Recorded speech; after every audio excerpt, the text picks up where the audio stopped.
Your one click on the subscribe button makes a huge difference. Thank you for your kind support.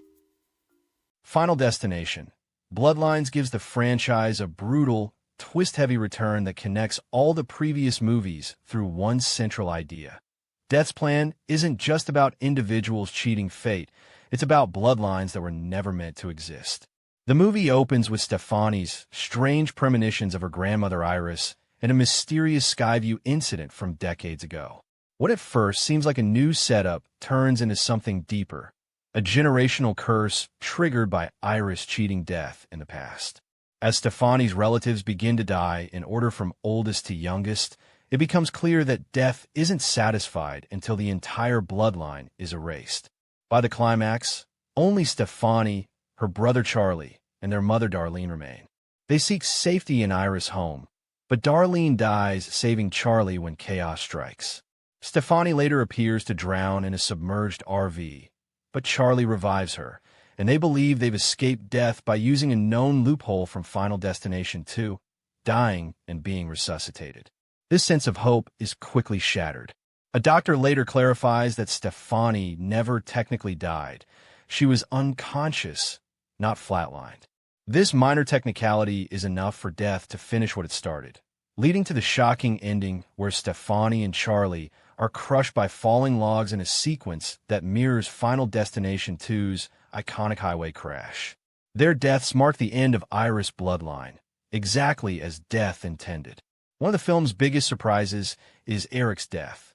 He's not biologically related to Iris due to a hidden affair, meaning he shouldn't have been on death's list.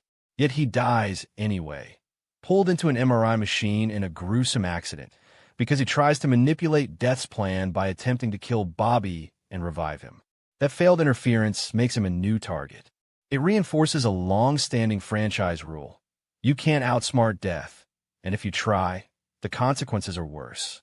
Another twist that Bloodlines introduces is the idea that all the Final Destination deaths throughout the series might connect back to the Skyview incident. Iris research shows drawings and notes about the log truck from Final Destination 2 and the plane crash from Final Destination and Final Destination 5. It strongly hints that the survivors of those accidents, and those who had premonitions, could all be descendants of people who should have died at Skyview. That would mean that every story in the franchise is actually part of one larger timeline, where Iris' actions created a domino effect. However, this is only implied, not confirmed. It leaves enough ambiguity for the franchise to explore in future installments. Stefani's visions are also unusual for the series. Instead of seeing her own death or those around her, she begins having the same premonitions her grandmother had 60 years earlier. The film connects this strange timing to Iris' terminal illness, suggesting that her nearing death allowed the premonitions to somehow transfer. Whether this is due to psychic ability or death manipulating events is left up to interpretation, but it fits the series' eerie, fate-driven logic. William Bludworth's return is another highlight. Played again by Tony Todd, he reveals that he was supposed to die in the original Skyview incident and that Iris saved him. His presence connects all the movies together, and his final scene makes it clear that he knows death is coming for him next. After Iris' bloodline ends, he's the last survivor from the Skyview incident still alive, setting up his fate and possibly the next movie's direction. Final Destination 7 could now go two ways. It might explore Bludworth's own descendants or backtrack to show how other survivors from Skyview met their end in the past. It could also revisit surviving characters from earlier films, like Kimberly Corman and Thomas Burke from Final Destination 2, especially since Bludworth confirms that Kimberly did survive. Their return would give longtime fans a direct link to the original timeline and open new doors for explaining how Death's Reach really works.